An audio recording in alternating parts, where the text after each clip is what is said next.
Astaghfirullah. Can I ask a question? This one what we discussed before. The one that started Ramadan. Aywa. The one that started Ramadan. Oh, he's gone. Live. Oh. Alhamdulillah.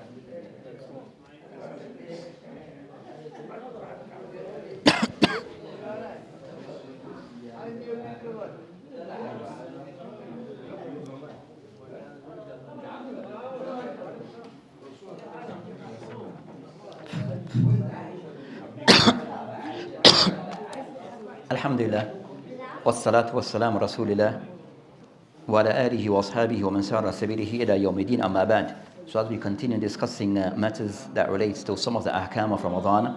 So we were discussing or ended discussing matters relating to ash-shurut as-sawm. So of those conditions that must be in place for a person siyam to be considered to be valid. So we have discussed, or we ended discussing matters regarding al-junun, that a person may be in a state that they have not of sound mind. So from there we go to the next of those things that are discussed. That of the fourth of those things that are mentioned of the shurut as-siyam, that I mentioned al-iqama.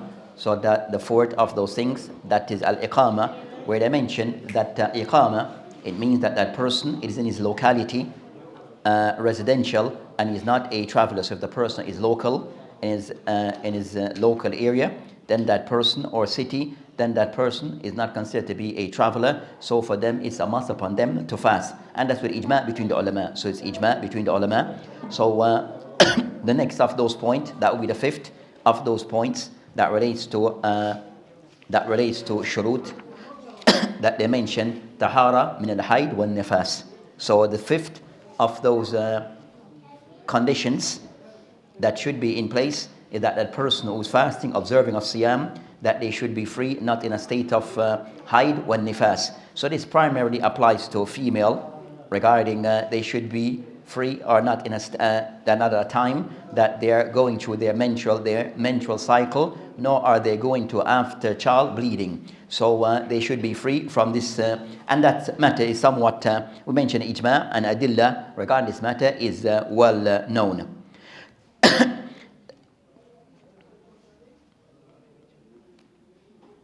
So regarding concerns to the hukum, regarding, so they mentioned that as for the hukum, that they are not, that the woman who's in her menstrual cycle, or she's in a state of after child bleeding, that it is how the hukum regarding these cases, that those females, they are not allowed to fast, whether that fasting is said to be a compulsory fast or a nafila or a voluntary fast.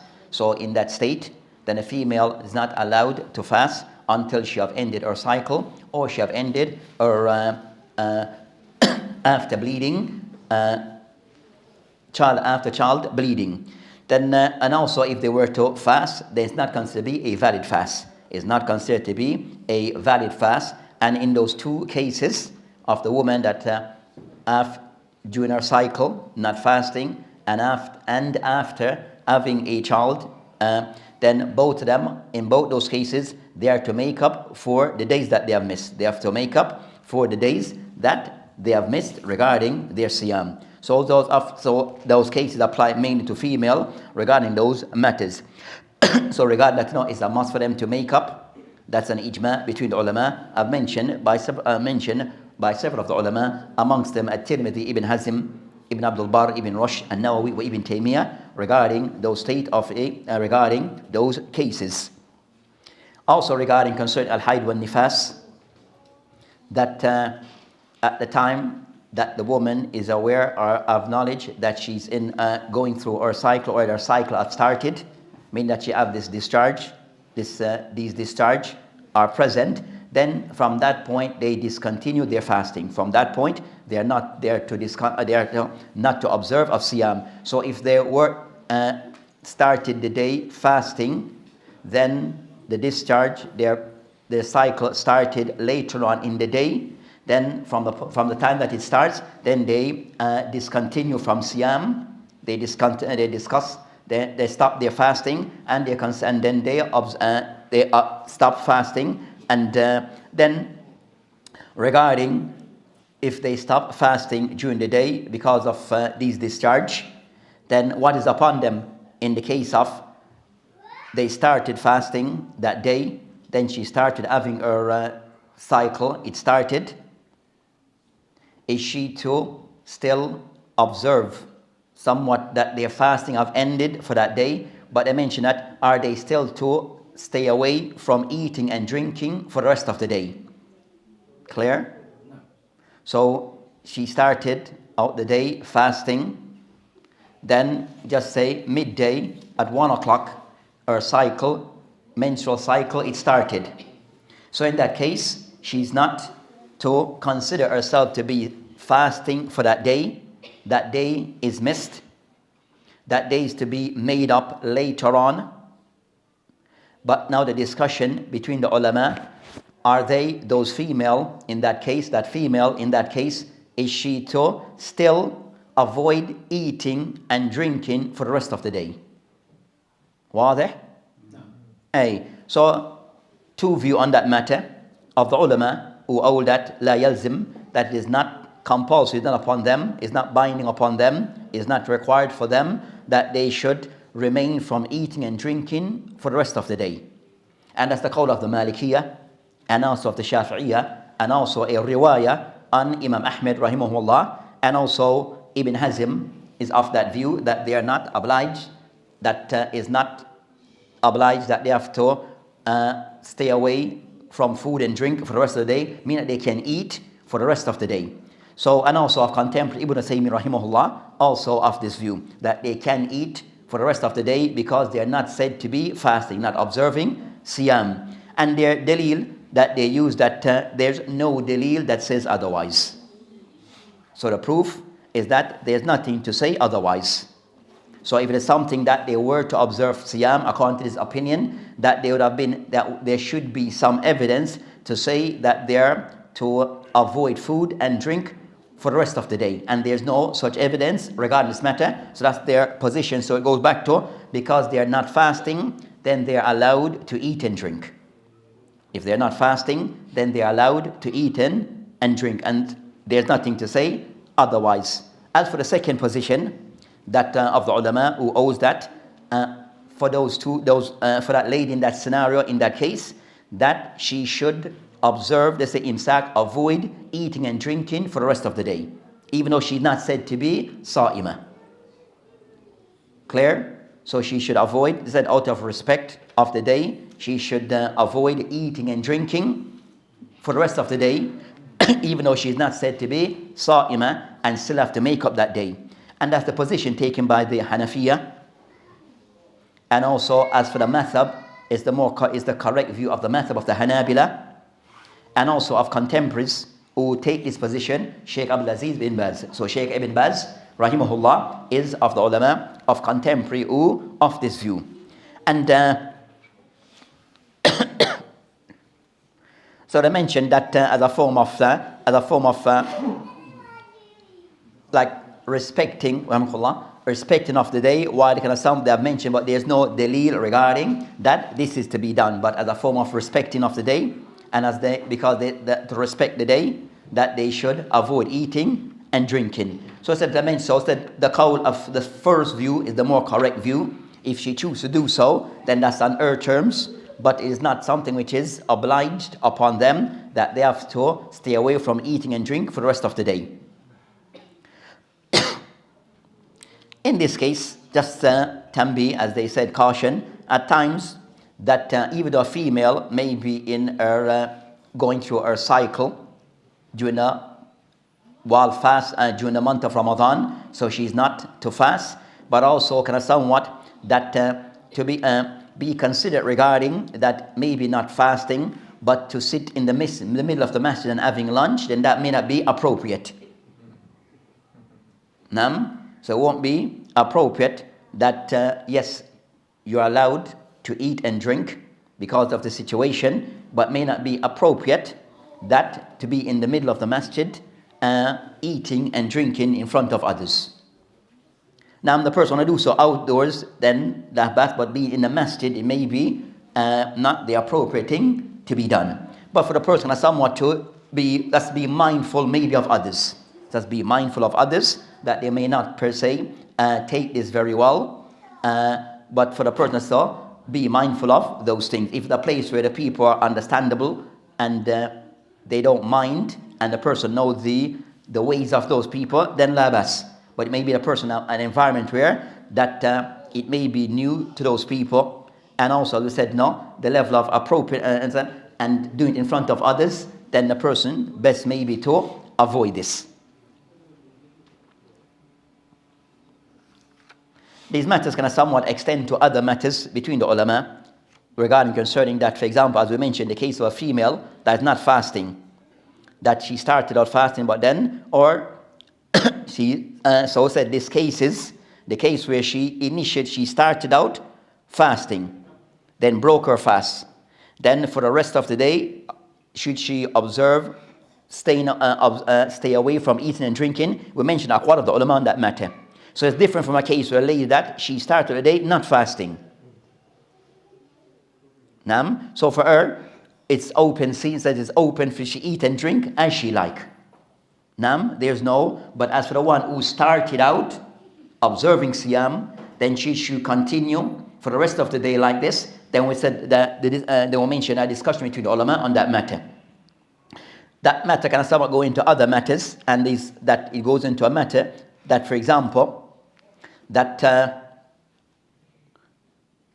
a female started the day, they may go into the next matter that goes into other things that she's discuss it later. We discuss that matter later. But overall, those are the discussion regarding some of the matters regarding al-hayd wal nifas. Another that is another that is also discussed more. That is also discussed between the ulama, that a lady that takes these hubub, this type of tablets, that will stop, that will delay their menstrual cycle. So it takes certain tablets that would delay. It's not per se delay their cycle, because they want to fast the entire Ramadan and not miss any days. So they might take a type of tablet that will cause their cycle to delay, and the intention and the objective for them, or the reason of taking this tablet, that they want to fast the entire month without missing a day. Is this type of tablet allowed to be taken? Now, with the ulama that have discussed the concern alleged to Da'ima and others, that they have mentioned that if there's no darar, if there's no harm in taking of this tablet, then it can be done.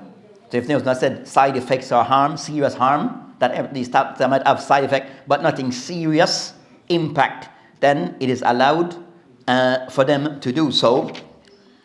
But it can be avoided for the person to remain upon, as Allah subhanahu wa ta'ala have created them, under fitrah. Just remain under the fitrah and just take things as we were created without altering anything.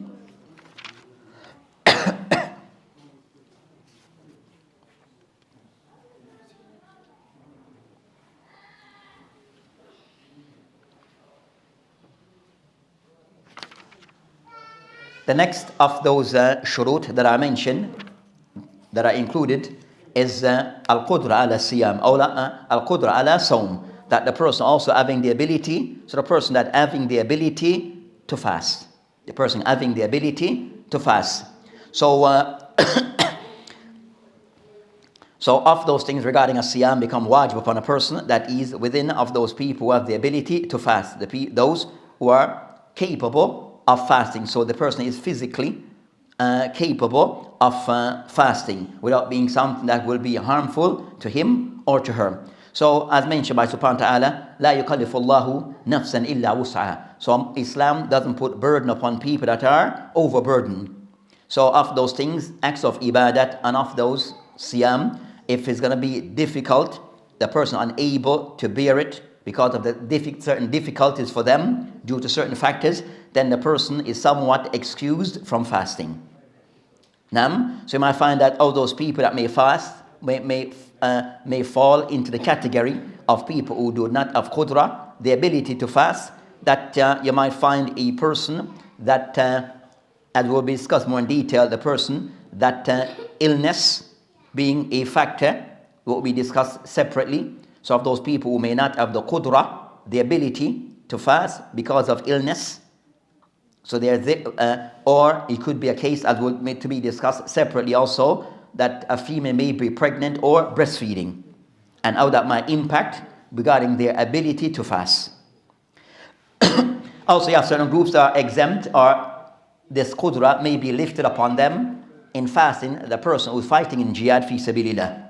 So the mujahid, then also that because of they're involved in battle, real battle, then also those people that their excuse in not fasting during Ramadan.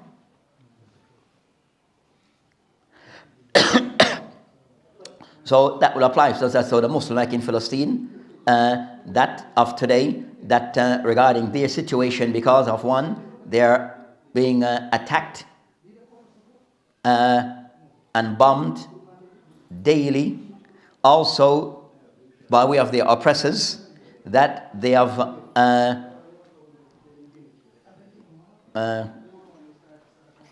so by way of their oppressors, that they have somewhat put a blockade where they are not allowing food, basic things, basic necessity to go to reach them. Food, water, food, and these medicine and the like. So you find it, so for them, that I said, many of those people are suffering by way of starvation because of lack of food. So these could be that, so in their case, they may be classed as people who do not have the ability because they are on the brink of starvation. Not by their choice, but by way of something imposed upon them. So of those who may be deemed to be of those who are exempt because of that circumstance. Now, the next of those things that are discussed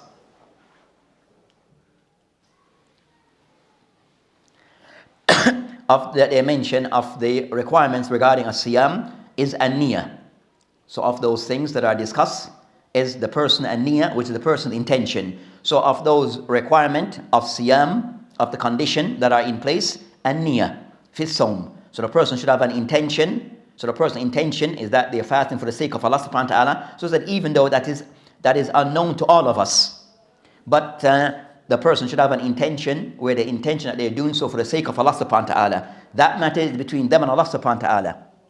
Now, that as for what we judge, that we judge based upon the person apparent action. But as for but it's still also of those requirements that the person should have sincerity in his intention. That is fasting for the right reason, which is for the sake of Allah subhanahu wa ta'ala, and fulfilling this worship to Allah subhanahu wa ta'ala, which is siyam, the worship which is siyam.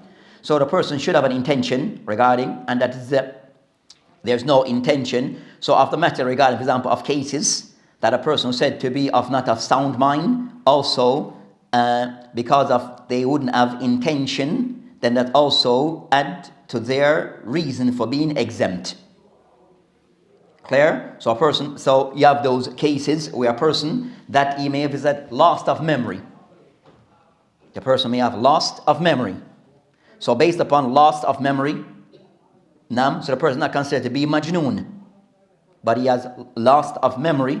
So that person that, as I mentioned, that person that is not compulsory upon them to fast because they do not have the intention. They wouldn't have intention. So overall regarding having the intention of the requirements regarding a siyam. So of the hadith, إِنَّمَا الْأَعْمَالُ بِالنِّيَّاتِ. So the Prophet ﷺ, he mentioned إِنَّمَا الْأَعْمَالُ بِالنِّيَّاتِ, that actions are by intention. So it's a requirement for all acts of ibadah, and amongst them siyam, that a person should have an intent behind fasting. Of the masail that relates to an-niyah, that of the discussion between the ulama in fasting the month of Ramadan, should the person, he should have an intention, but his niyah is that at what point should a person have that intention? Should it be the intention be every day for each day of Ramadan that he fasts, or is it enough for a person to have one intention from the start of Ramadan without needing to renew it daily? So those who mentioned it has to be done daily before he starting during the night, or the second view is that one intention is sufficient to carry the person through for the entire Ramadan. Clear? So that's concerning of the discussion between the ulama. So as we mentioned that you have a khilaf between the ulama. Those who mention it is sufficient to have one. So you have the first opinion is that the opinion of the jumhur of the ulama. So jumhur of the ulama, majority of the ulama, and they will include the Malikiyah, the Shafi'iyah, and the Hanabila. That they take the position is conditional that a person have an intention from the night before. Daily. So for them, the person should have an intention for fasting that coming day of Ramadan from the night before Fajr comes in. So from the time that he broke his fast, from after breaking fast up until all the night hours, that's the time for him to make that intention, but it has to be done before Fajr. It has to be before Fajr and repeated daily. So that's the call of Jumhur of the ulama, and that's for them conditional. So include al-Maliki, the Shafi'iyah, and the Hanabila. As for the evidence that they use, we have some hadith that they use regarding this matter, and the hadith of Hafsa, also hadith, they mention hadith of Ibn Umar, and also of Aisha, of the meaning of the hadith, meaning that the Nabi alayhi salam قال من لم يبيت الصوم قبل الفجر فلا صيام له. Man lam yubayyit, meaning the person who did not make his niyyah from the night before regarding his siyam قبل الفجر, before al-fajr, فلا صيام له, he has no siyam. And that hadith, that it is collected by Abu Dawud, At-Tirmidhi, Nasa'i, and the wording of An-Nasa'i. But this hadith that Shaykh Albani rahimahullah owed this hadith to be Hasan. But there's a known discussion on the hadith. We find that of the ulama who have mentioned the hadith, that these hadith regarding that this hadith, it is not the hadith goes back to Hafsa, not to the Prophet ﷺ. So the hadith, it goes back to Hafsa, not to the Prophet, just the hadith of Ibn Umar. So this hadith that mentioned about having the intention from the previous night, that there's some discussion regarding those hadith authenticity, that of the ulama who mentioned that these hadith, and the ulama of hadith, that these hadith, that they go back to, as mentioned, that these hadith, that there, we said, mawquf upon the Sahaba, not marfu, going back to the Prophet ﷺ. So this hadith they mention does not go back to the Prophet ﷺ. Rather, these statements go back to the Sahabi. Those who narrate the hadith, say of Ibn Umar, Hafsa, who have mentioned similar hadith. So the hadith of Ibn Umar, the other wording of the hadith, Man lam yujma' as-siyam qabla al-fajr fala sawm lah. So the same meaning that, and as we mentioned, that the hadith in the Ashabu Sunan, that of this hadith, you find the likes, regarding the discussion of the ulama in this hadith, you find the likes of Daraqutni, or the hadith, Bayhaqi, Khattabi, and also they mention, I would say, Shaykh Albani, all the hadith to be, they all meant to be authentic. Between either those who say the hadith is Hasan and the likes, so they all the hadith to be Sahih. But then you have concern that other of the ulama, so you find Al-Bayhaqi rahimahullah qal, فَقَدْ أُخْتِلَفْ على زهري في إسناده وفي رفعه. That regarding concern that there is a discussion regarding this hadith, regarding with Zuhri in the isnad, and the hadith being elevated to the Prophet ﷺ, or the hadith, and I mentioned that regarding the hadith going back to the Prophet ﷺ. So you have that discussion that the hadith in reality, that the hadith it goes back, and he mentioned wal ashbah. So his conclusion, he mentioned something with the hadith terminology and matters, and I mentioned ثم قال والأشبه, and what seems more in line, أشبه, what seems to be more in line, أنه موقوف على ابن عمر وحفصة وعائشة, that these narrations of Hafsa, Ibn Umar, and I mentioned Aisha, about making the intention before Fajr daily, that all these narrations, that they are actually mawquf and not marfu, meaning marfu, that it goes back to the Prophet ﷺ. So it's not his statement ﷺ, but rather it is a statement of those Sahabi, those Sahaba. So you have that discussion between the ulama. So they have different wording of the hadith. So of the hadith mentioned, Man nam yubayyit.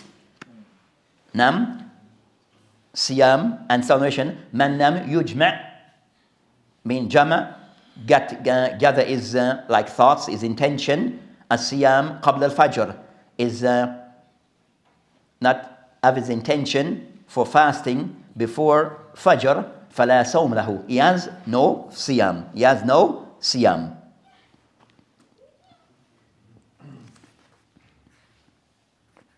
So of and even An-Nasa'i rahimahullah, An-Nasa'i that mention as-sawab indana, that he mentioned as-sawab indana mawkuf, that these narration there mawkuf.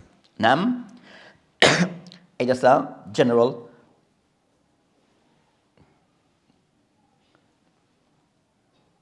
Prince. Hey, when? Okay, Taib, he's just a student amongst us. So back to what we're discussing. So that's not regarding concerning these narrations. So regarding that matter, we're saying that An-Nasa'i rahimahullah of those who hold the hadith to be mawkuf. That's a general benefit regarding concerning that a method of studying concerning, especially concerning fiqh. That of the ulama that mentioned regarding that in studying of fiqh for the person can somewhat to have things proper in place. That a person generally started with the normal beginner type of books in fiqh. So whether by way of a book of the Mutun al-Mathabiyah, the person has somewhat to collect their thoughts and understanding regarding what are the masail or issues that are covered in fiqh. So the person starts with the normal books that are said to be the beginner's books or intermediary books. So to give him a kind of somewhat understanding and also give him a system regarding how to approach matters regarding fiqh, regarding how things are structured and lined up, how it is structured and what are discussed. So have a general overall view of what is said to, what is discussed in the books of fiqh, of the halal and the haram. Then after you have studied those books, then after think the person that he gives attention to two books in hadith, Sunan Abu Dawud and Sunan An-Nasa'i. Sunan Abu Dawud and which one? Sunan An-Nasa'i. So he said Nasa'i, not Nisa'i. The reason of the ulama of hadith can somewhat take to those root that they mentioned that Abu Dawud, that his book is concentrated primarily in gathering hadith on matters relating to halal and haram, fiqh matters. So he doesn't discuss matter regarding tafsir or things or matters regard that he has. So his book is primarily, with some exception, that primarily is to discuss matters regarding halal and haram, and also give the different adilla used by the ulama regarding how they come to what views they have taken. So you get some understanding regarding that there's different views and what are the dalil that they use regarding to support their points. So it give that person that understanding and go directly to the hadith of the Prophet ﷺ. So right then, so Abu Dawood also concentrated more so giving a hadith, not per se athar, regarding fiqh related matters. So you're going directly to the Prophet ﷺ. And with the person, if the person have covered a book like in the early stage of fiqh, that there's explanation that he will use regarding the book of Abu Dawud, and also you have a teacher. Then the person also studied a book. We mentioned the second book is Nasa'i, the book of An-Nasa'i. That Nasa'i also, his book is primarily geared regarding matter that relates to halal and haram. Right? Halal and haram. But also Nasa'i rahimahullah, that is a person that he also will mention a hadith that have certain defects that one might overlook, or weakness in the hadith that one might overlook. They call it ilm al-ilal. So the hadith, from what is apparently seems authentic, but there may be weakness in the hadith that the person might overlook.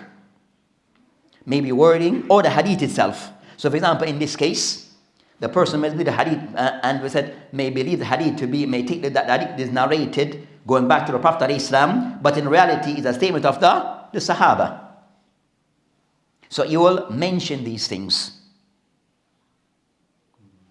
So the person now mind is open that this narration, some may be going back to the Prophet ﷺ, and some narration may be going back to the Sahabi. So what is the correct one? So at least you are aware of this thing. At least you are aware of this discussion. So it opened the person's mind. So that's concerning side matter. So those are the things that the person to be mindful of. To be mindful of. So we said that. So the main adilla that are used that by those who say the person must have an intention before starting to fast daily. Those are hadith that they use. I said all those hadith, they are somewhat on the discussion. They are on the discussion. So to renew the intention each day, then a second opinion regarding that the person does not need to renew his intention daily. It is sufficient to have his intention from the start, and that will carry the person through for the rest of Ramadan. As I see that where all those, even though it's different days, but they're all connected with a person's intention to fast the month of Ramadan. But the month of Ramadan, it is of 29 to 30 days. But so let's see it as some act that is being done, but they're all connected. So by this, the person only doesn't need to repeat his intention.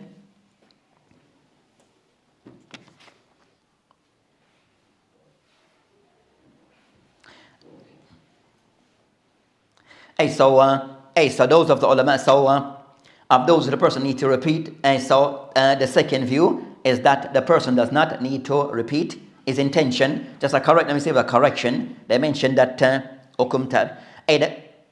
so regarding concerning that the person have an intention, then we mentioned the view regarding those who say the person need to renew his intention daily. That we said Jumhur of the ulama. Then of those who mentioned the person that required us to have doesn't require the person to renew his intention daily, but must have an intention from the start of Ramadan. That they mentioned that that's as they see it as there's no dalil to say this. So the person having one intention, that is sufficient. Having one intention, this is sufficient. I said, for example, and of those who align to that view, we have the qawl of Zufur min al-Hanafiyyah, and also Ibn Uthaymeen of contemporary. So Zufur, one of the ulama of the Ahnaf, of this view, and also of the ulama of the madhab of the Malikiyyah, who hold that the person is not required to renew his intention daily. He is not required to renew his intention daily, but one intention is sufficient to take the person who said, use the word, throughout Ramadan.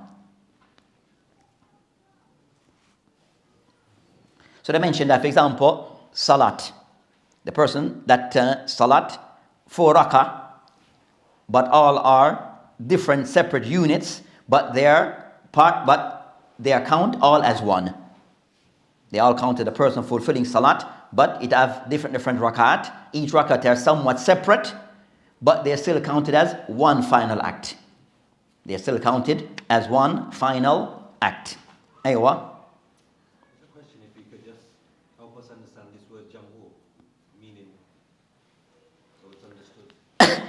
So Jumhur, that when used mean concerning the majority, Nam, and meaning that you have more of the ulama aligned to that view, but you have a group that may say opposite, but they are the minority. So Jumhur mean that the majority, and outside Jumhur would be the minority. So for example, they will mention that Jumhur in most, for example, Madhab al-Arba. You might find said Jumhur, it means that either 3 are of the same opinion and maybe 1 is out. You see in this case of this discussion about hadith about making the intention every night, there's some that have said now that this hadith doesn't actually go back to the Prophet Muhammad. How is it that then we have a majority who are inclined to that opinion when the hadith itself is under discussion? As I said that, how do you understand that? And said answer that Bible said you have of the ulama who do see the hadith as authentic. So I mentioned you have of the ulama that Ad-Daraqutni, Khattabi and others who hold the hadith to be authentic. So you may have a discussion where some of the ulama do hold the hadith to be authentic from their research and their conclusion. So that kind of somewhat is what they use. Those who, and so that's what they use as proof. Those who align to that view. Okay, you have the hadith, and also you have ulama who hold the hadith to be authentic. So that for them is a full green light. Nam.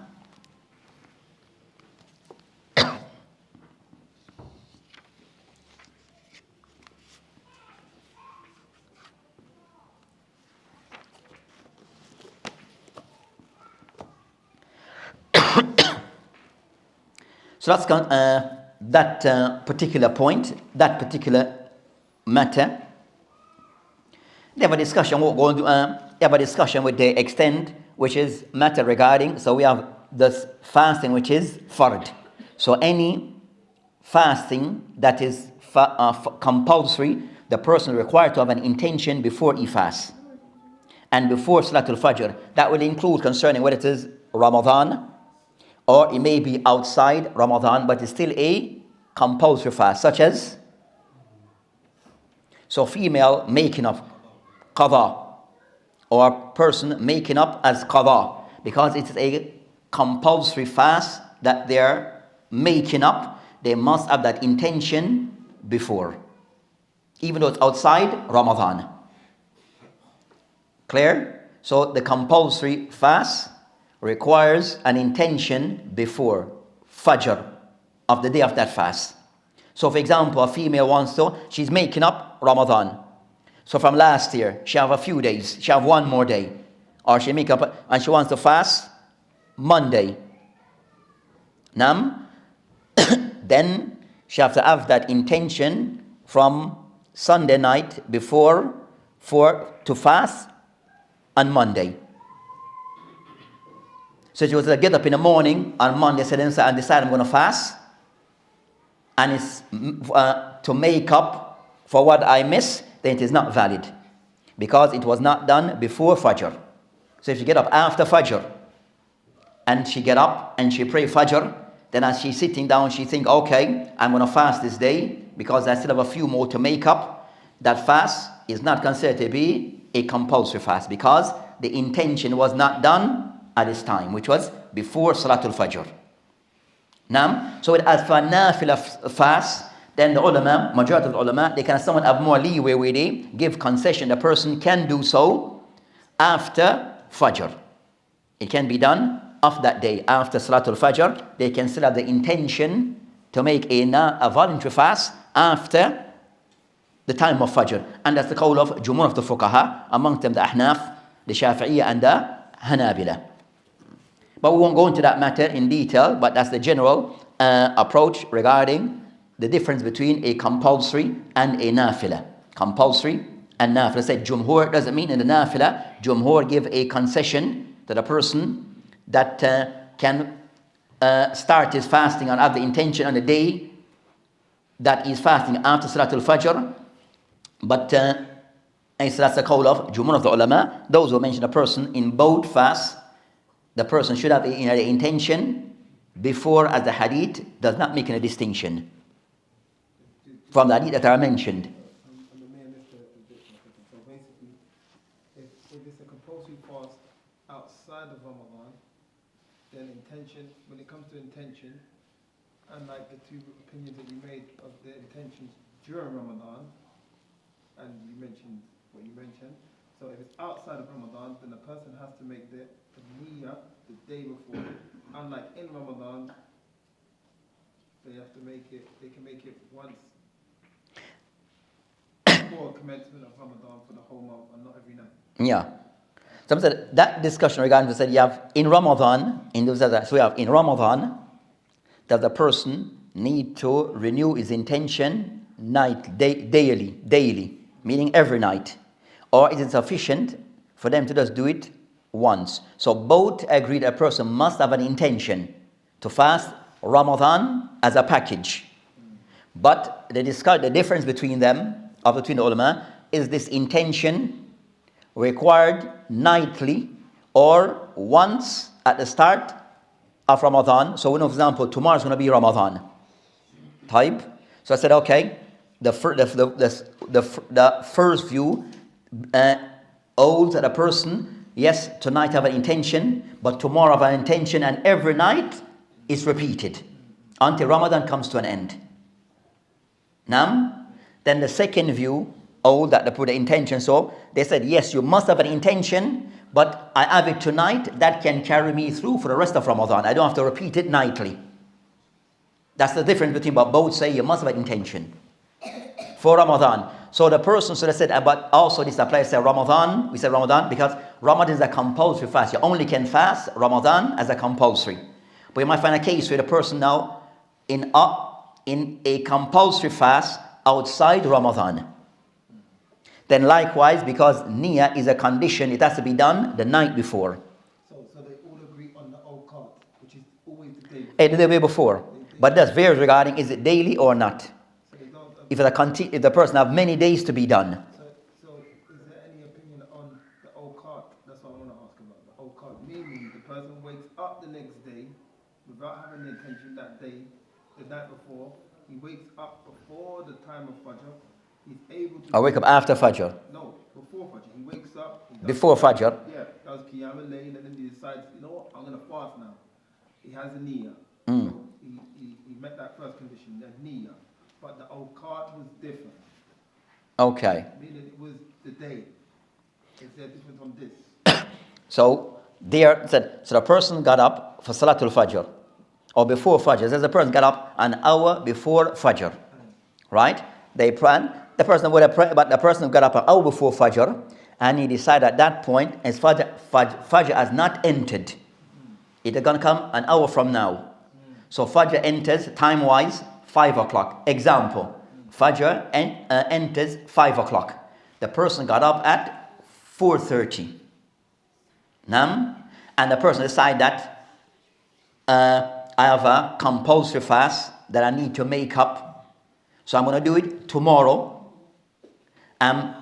Then I'm making my intention from now 4:30. Then that is a valid intention. So his cutoff point for him to make that intention goes up till 5 o'clock. Now, clear? So after 5, he have missed the time to make his intention for a compulsory fast. So if he was to make that intention 5:30 to do a compulsory fast is invalid because it has to be done before. Not as Fajr, not Salatul Fajr, but the time that Fajr enters. So it's not per se the person praying Fajr, is the time Fajr enters. That's the cutoff point. Clear? Hopefully that makes it clearer.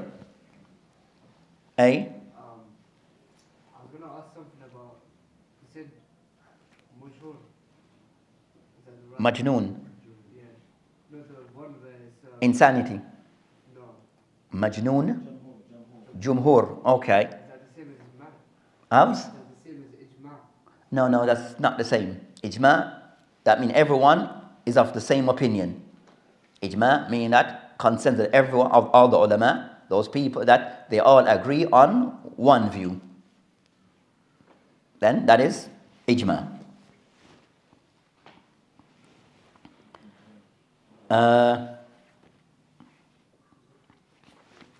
So that in general regarding of those masail that relates to an-niyyah, of the masail that relates to an-niyyah.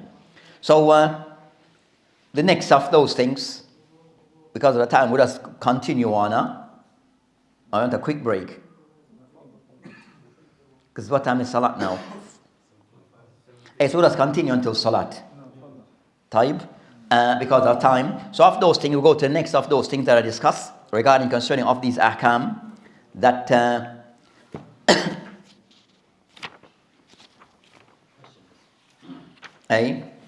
Those people that pronounce the intention on the tongue, you see some people they publish this even on their... You understand? Where they publish utter their intention. for fasting. So what it does is, does it impact the fast itself? So the person utter their intention openly utters their intention for fasting, does it impact on their siyam? Has the impact on their siyam? So as for, yes, the next matter was to mention but missed, that regarding concerning the utterance aloud verbally, one's intention to fast. So I intend to fast tomorrow, the 5th day of Ramadan, or Ramadan, whichever way. Then that act, the ulama mentions the act of bid'ah, to verbally mention the person's intention. So in that manner, so the intention is in the heart. So the person doesn't need to utter or verbally say anything regarding his intention. So the person having that is aware of awareness that tomorrow I intend to fast and continue my fast. Inshallah. So that is enough. As for the person saying something, uttering something, then that the ulama mentions the act of bid'ah. So the act itself is an act of bid'ah, to utter. As for its impact on the person's siyam, then the person wants to do this and still come, then his siyam is still valid. He just have done an act, added something that shouldn't be there, so that act becomes something which is an act of bid'ah. But the person's siyam, as for abstaining from food and drink and the likes, then his siyam is still intact if it was done correctly.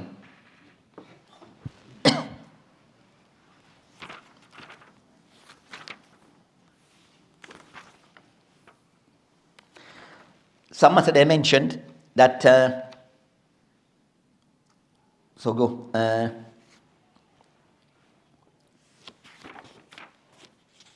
The next other thing that they discuss, as of this, following the system of the books that we have, or the book that we have, that it mentioned that as sunan or adab تتعلق بالإفطار, or مثلا adab sunan as-siyam wa adab.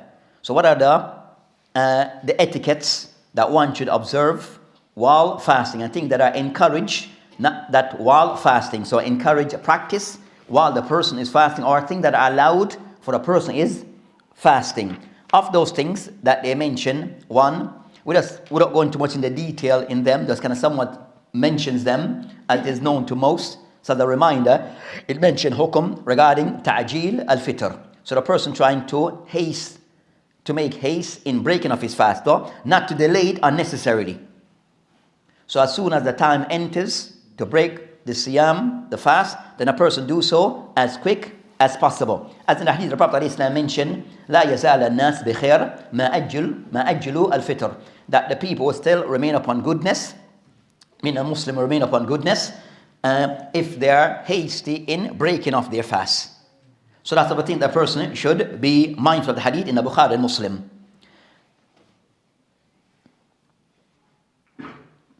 And an ijma on that matter, the case about being hasty in breaking off the fast, that in our circumstance that we are in, that in most cases that we break our fast, the time that we said, either we have the timetable that we follow that give us an idea when the time has come to an end to break the fast. So we use that as a guide.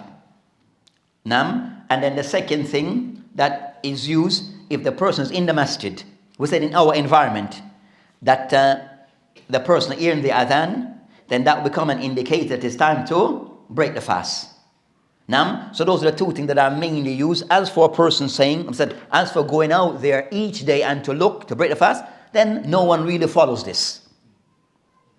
That's not something that is followed by many. And especially us in this environment, because of our environment, it can be difficult to spot. So of the thing that a person might say, I see something, and if he's on his own and that's what he believes, then break his fast. But if the person in the masjid, not to create, if he believes that the masjid time's a few minutes or a minute delayed, out of his ihtiyat, they may have a minute delay, that or based upon but they're going according to the timetable they have, they're going according to the timetable, but he believes the timetable on that day maybe was a minute out. With me, he said he saw it.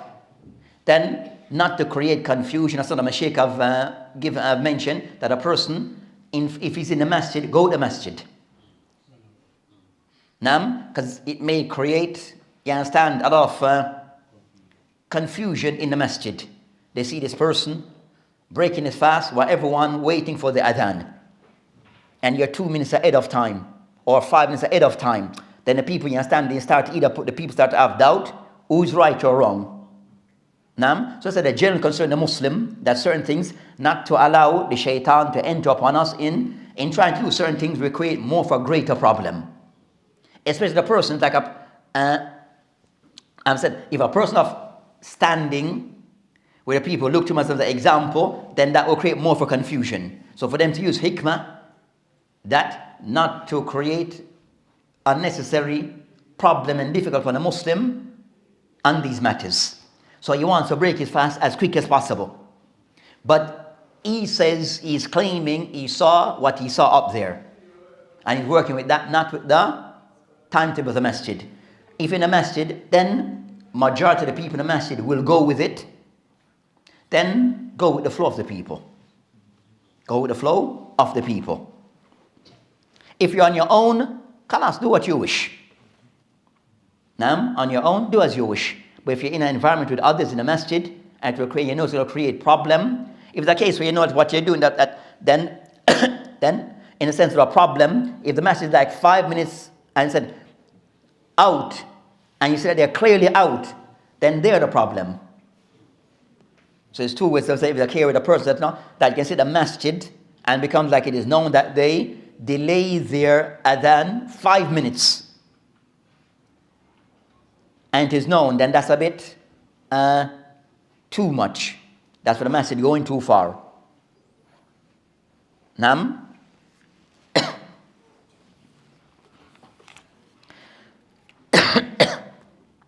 I mentioned concerning those adab that relate to a sunan regarding a siyam. We mentioned ta'jil al-fitr. They mention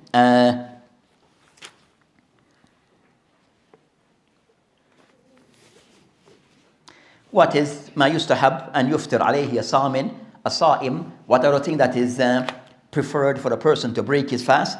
Some of these things we have mentioned that a rutub, which is the rutub, which is the what? The more softer type of dates. They say fresh. And it's fresh because sometimes fresh they're still, they're hard.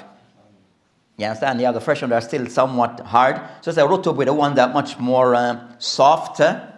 You understand? But overall, a person is somewhat, out of preference. And the person is able. So the person is considered preference regarding, by way of choice, the person must break his fast as soon as possible. If the person is able to do so on type of dates, then that is better. Of those dates, if he has those rutub, more softer dates, they say fresh dates, then that is better. If not, tamar, which are more harder ones, then that's the second choice. And the third choice, whatever is available. The third choice, whatever is available. So if you go to a masjid or you're at home and there's nothing, you have apple, grapes, khalas, then that's sufficient. So it's not conditional for the person to break their fast, you have to use dates. Or a person must use water. You might drink some milk.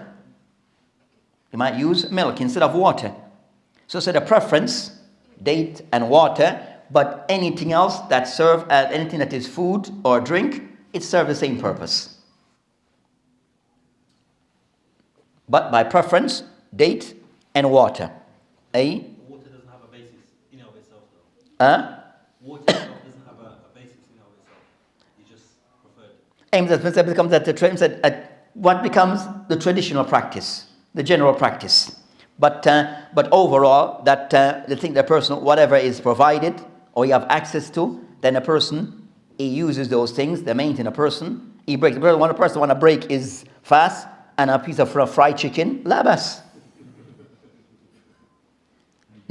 So the main thing, the person, he breaks his fast. Then other thing they mention regarding ما يقال in the iftar.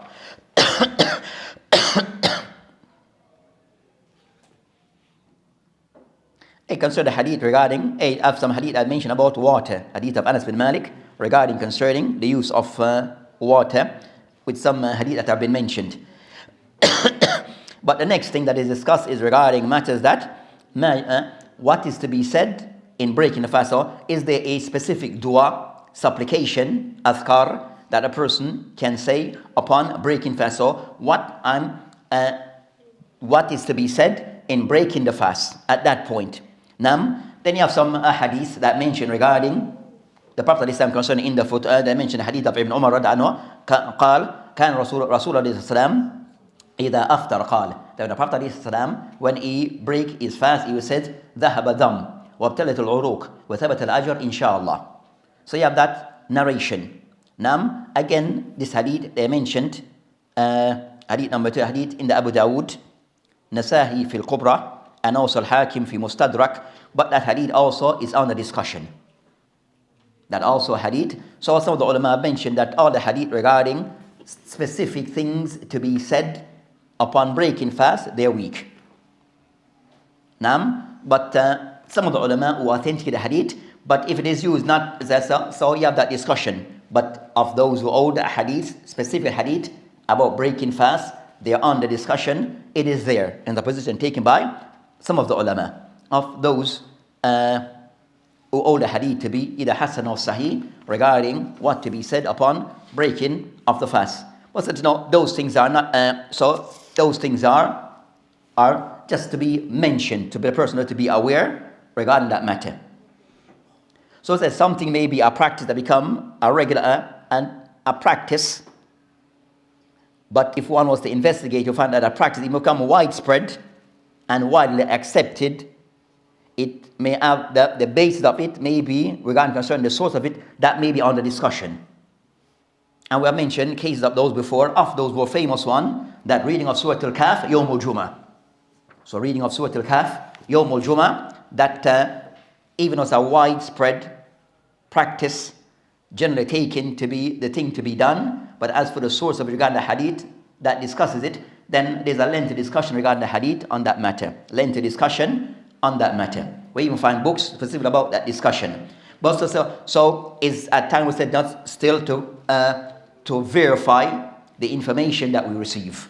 We have a whole lecture on that. We can go And we have discussed that before. But as an example, that things sometimes become widespread, and why these things sometimes becomes widespread. So said that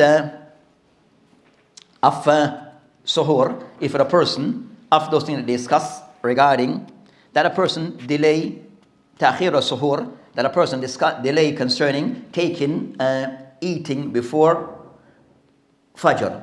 So the person that tried also take a meal before Al-Fajr, and that could be of anything. So again, anything that of the person choosing of some narration I mentioned, again, water and dates. Water and dates, but anything of the person choosing, then that still serve its purpose. So the main thing, eating something before.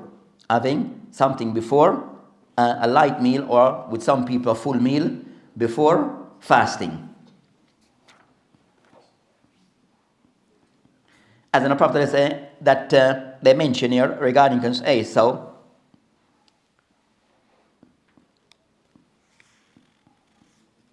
you have many hadith regarding the importance of as-suhoor. So you have many hadith regarding the importance of suhoor. Also of those things that they discussed regarding of those adab that they mention regarding as-siyam, that a person also regarding as-siyam that tries to avoid regarding sins that just sins. So a person tries to avoid falling into doing things of acts of disobedience to Allah subhanahu wa ta'ala, whether major or minor.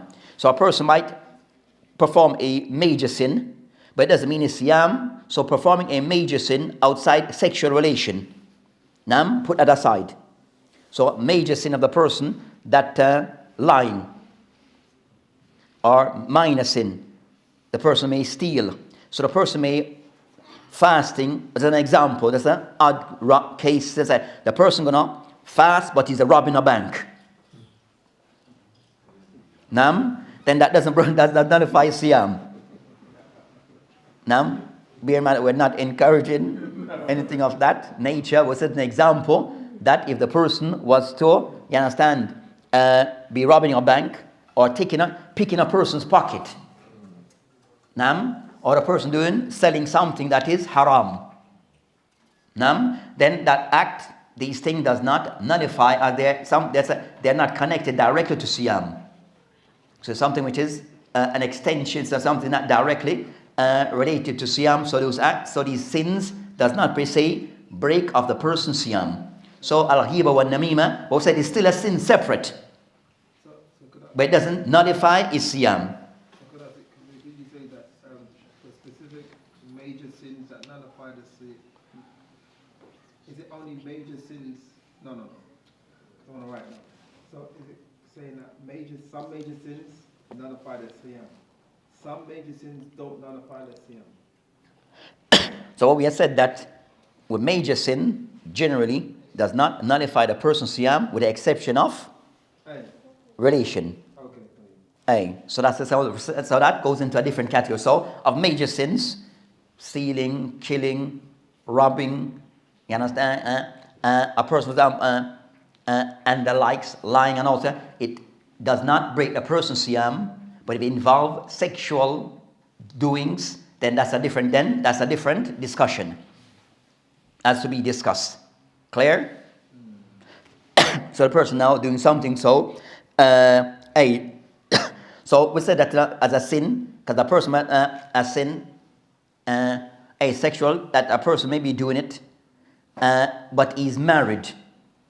So so it's sinful for him because it's being done in Ramadan, but ordinarily it is not. Nam. So the general sort of idea that so the person may be lying, stealing, his siyam is still valid, but he has fallen into a sin. He has fallen into a sin which will decrease the value of his siyam, which will decrease, meaning the value concerning the reward of his siyam. And so the main the idea is that a person try to avoid sins as best as possible, even while fasting, even more so, to be mindful of these things. At times we might find certain things that we may be a bit more complicit in. Ghiba, namima, even a person may fast, but they're still complicit in those things, maybe looking at things which is haram. So even as fasting, the person has to know that these things before were haram, but fasting even more so to be mindful of this. And in the hadith of the Prophet ﷺ, we mentioned, Man lam yada qawlu zur, that the one who have not abandoned or have left false information or given false information, wa amal bihi, and act according to it. And if some narration mention فَلَيْسَ لِلَّهِ حَاجَةً أَنْ يَدَ طَعَامُهُ وَشَرَابُهُ, that last month have no need for the person leaving away his food and drink. So the person leaving away things of ma'asi. Leaving away things of ma'asi. And we mentioned the hadith before regarding that as salawatul khams wal juma ila juma wa ramadan ila ramadan mukaffirat ma baynahunna idha yajtunib kabahir, unless that they expiate the person's sins, unless he leave away major sins. So it shows that the person regarding leaving away sins, that after his fasting that he is mindful of this, even those things that sometimes we might become complacent with of sins.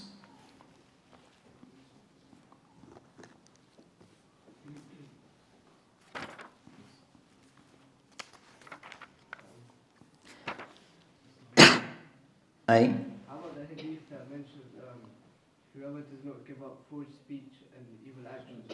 Evil eyes? You just mentioned it. Hey, would you? You just mentioned the Arabic. I didn't translate. No, you didn't translate. Oh, okay. Yes, okay, sorry. You said that. Hey, so those are some of the things that I mentioned regarding of those adab that a person should try to observe regarding of Ramadan.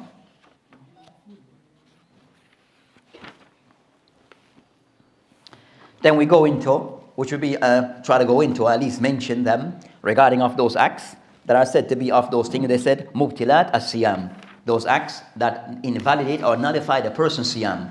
So those acts that nullify the person's siyam. So of those things of the thing that I saw, and they discussed the arkan of siyam, that but we discuss matters relating to mubtilat as-siyam, those things that invalid a person's siyam or nullify the person's siyam, meaning if those things are done willfully and those things are done, then the person's siyam is invalid.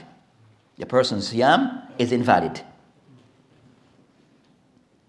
So of those regarding of mubtilat of the person's siyam, or they call these acts, 1, 2 of those ones that are mentioned, akl wa shurb, the person eating and drinking amdan. So the person was to eat and to drink while fasting amdan, intentionally, then the person's siyam is invalid. And I mentioned regarding concerning amd, that means the person amdan dhakiran lisawmi, that a person is aware that he's fasting. He have the awareness, he's conscious that he's fasting and aware of this while he's eating and drinking. So as we'll discuss concerning, so in that case, amdan is the criteria for a person fast to be deemed invalid if he was to perform, if he was to do of this, where he's aware of what he's doing when he's doing it, as he do it. So as mentioned the hadith concerning that, and to prove this, they mentioned that, and they mentioned, so with this, if the person was to do so out of nisyan, forgetfulness, what's the case regarding is siyam. They mentioned regarding that as for the person nasiyan, that if he was to eat or drink out of forgetfulness, he forgot, and as he was doing it, or as he's eating a portion of the food, even swallow, then he recalls and he can somewhat pull himself up, or remind himself that it comes to he remembers, then at that stage the person discontinue. But whatever he may have eaten or drank and swallow, then that is that doesn't count against him. It doesn't count against him. So it is somewhat dismissed. For what? And they mentioned the hadith of the Prophet ﷺ, we call man nasiya wa wasa'im fa'akal wa sharb, that a person who forgets out of forgetfulness while fasting that he has eaten or have drunk, فَلْيَتِمْ صَوْمُ, then he should complete his fasting. فَإِنَّمَا أَطْعَمَهُ اللَّهُ وَسَقَاهُ, because Allah subhanahu wa ta'ala have gave him this sustenance or gave him this drink. So the person is somewhat excused if it was done out of forgetfulness, where was unaware, unconscious of what he's doing regarding, I'm fasting. So he ate, not bearing in mind, or he kind of somewhat slipped his mind that he's fasting. Then in that case, then his siyam is still valid. He stops, discontinue, and he just observe siyam for the rest of the day, and that day is counted as a valid fast. That day is counted as a valid fast. So there's no qada, there's nothing to be made up after. So even though he did eat something, but it was done out of forgetfulness, so he's excused. And that apply with the fast is either a compulsory fast or a voluntary fast. So it's a compulsory fast or a voluntary fast, then the same rule applies.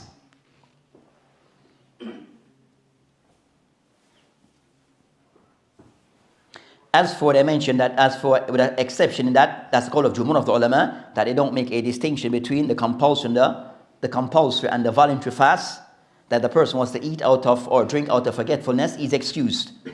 And it is not held against him, and his fast is still valid.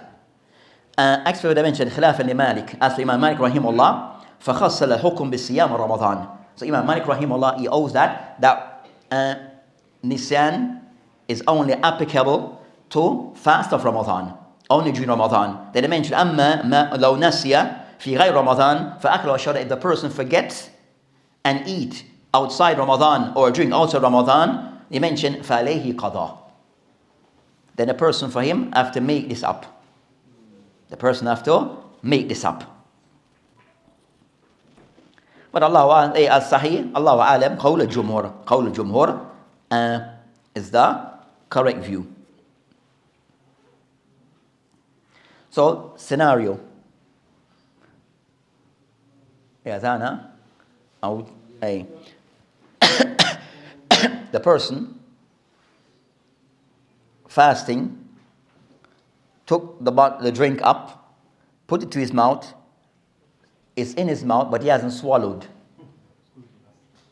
It's in his mouth, and he hasn't swallowed. As he has it in his mouth before it is swallowed, he remembers, I'm fasting. What's the hukum? Sheikh, after that, hey. That was your question? Allahu Akbar. Allahu Akbar. Allahu Akbar.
Hey, Bismillah.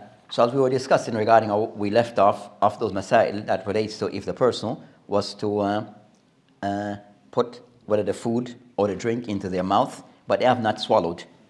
They have not swallowed. And what's the hukum regarding such a fast? Is this fast deemed to be invalid or valid? Eh? Valid. Why? Because he hasn't swallowed it. Hey, so gone down, it hasn't been swallowed. So having food in a person's mouth is something which is, it doesn't mean the person, it doesn't invalid the person's siyam. So having food in a person's mouth, or drink, or things of that nature, liquid in his mouth, it doesn't per se invalid the person's siyam.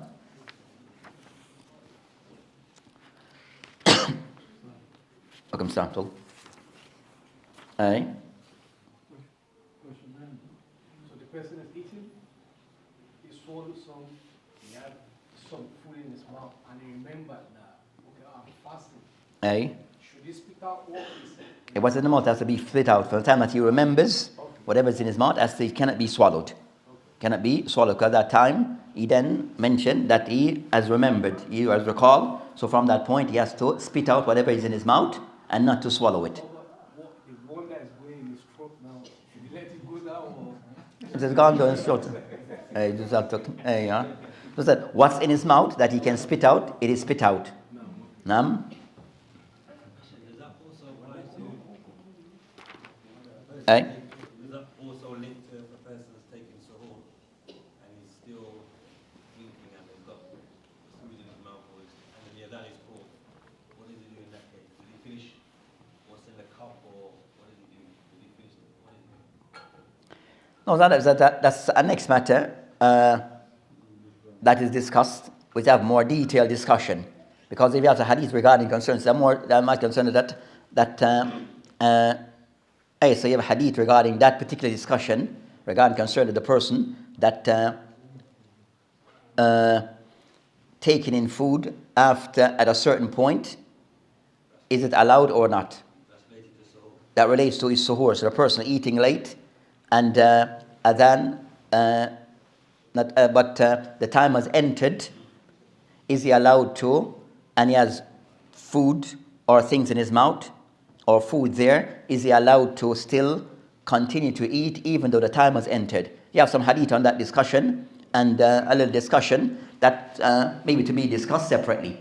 That's be a separate, because I've going into the authenticity of hadith, or not being authentic regarding that discussion. Are there any etiquettes when eating, when breaking the fast? first or should you drink first? I know you mentioned the thing about dates. It's not all I mentioned that I prefer give preference to eat, so take the tamar first. Which is The date. Okay, tamar, the date. Eat first, eat something, then drink after. But I said, so as a sequence, they are mentioned as a sequence. As a sequence, they are mentioned as a sequence. So I said, if we were to eat something, then drink after. and there's no harm in drinking and then eating. It is no harm in eating, drinking, and then eating after. So I have a sequence. I said, out of preference, if it was a preference, they give that preference, but it's a sequence, but not saying that you have to follow that sequence. You have time for another question? What's another question? So you see how you said calculating the moon for the start of Ramadan Mm-hmm. has to be avoided. Aye. And how about calculating like the salat time for 5 months after? Regarding concern the salat, we say calculation. It is said most men said that is based upon that the time difference usually differ not significantly. But as for said, so it's not per se the day or the length of the day, is the time that the month starts. Which month? I said each month have to be looked for separately. So it's not about the length of the day and the different but more so regarding when the month actually starts. Can we use a prediction regarding, based upon calculation, for X amount of years in the future? When the Prophet Islam have explicitly told us how to go about doing so in a simplified way. We find that system of the this calculation, that is not something which is available, accessible to all, to can make that calculation. So with acts of ibadah, in most part, regarding concerning the time for salat, the time there is usually a very simple system where any most Muslim can adopt, without making it complex. Because I saw a calendar that's And say you have it. We're not saying yes, you will find that. Once the person said, but for the person said, I guarantee that this is completely correct, then no. So it's like, and the person is required to follow this. Those who do it, that's upon them. But it's not required that the person has to follow this calculation for years ahead of us. It's not a requirement. so it's fine for something like salat. That's it. In Salat is a general prediction. Most masajid still have a monthly review of the matter. They still have a monthly review of the matter regarding the time that they set or the time that they deem that it will enters. Okay? But also the general thing concerned that the start of each month. What's the mechanism or the system to be used to start the month? To leave away, because if we have prediction, we'll leave away all those things. You don't need to look. You don't need to look anymore. You just wait. With that, inshallah ta'ala, because we'll stop here, because we still have a few more things to be covered, then what we'll do is that next Friday of the hadith, we'll try to complete this. So next Friday, inshallah ta'ala, what time we start? After Maghrib, we'll try to complete what remain of the discussion regarding of the ahkam of Ramadan. And then maybe then we'll see that during Ramadan, that maybe at 4:30 on the weekend, on Friday or Saturday, to have a lesson, maybe to pick up on other of the fact we said with Ramadan, it comes with Qiyamul Layl and its ahkam, come with zakat, with ittikaf. It also things to be covered, Zakatul Fitr, Eid. So all of these are part of those things that are related to Ramadan directly. So, but each of them is their own separate topic, but all related to of the acts of Ramadan. So during Ramadan, each week we might pick up on one of those topics. Naam? Wabillahi tawfiq. So we might have Saturday for one. So Saturday we might do the Ramadan segment in specific.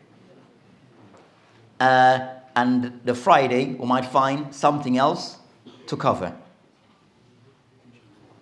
which my mind is more inclined, which we have done but we didn't complete, regarding ulum al-Quran, regarding concerning the science of ulum al-Quran. So what are those things that make up the science of how the person to explain the Quran? So and to understand the Quran, we might use that, we might discuss those on the Friday, June, when Ramadan starts. But to be finalized, so billahi ta'ala, tawfiq.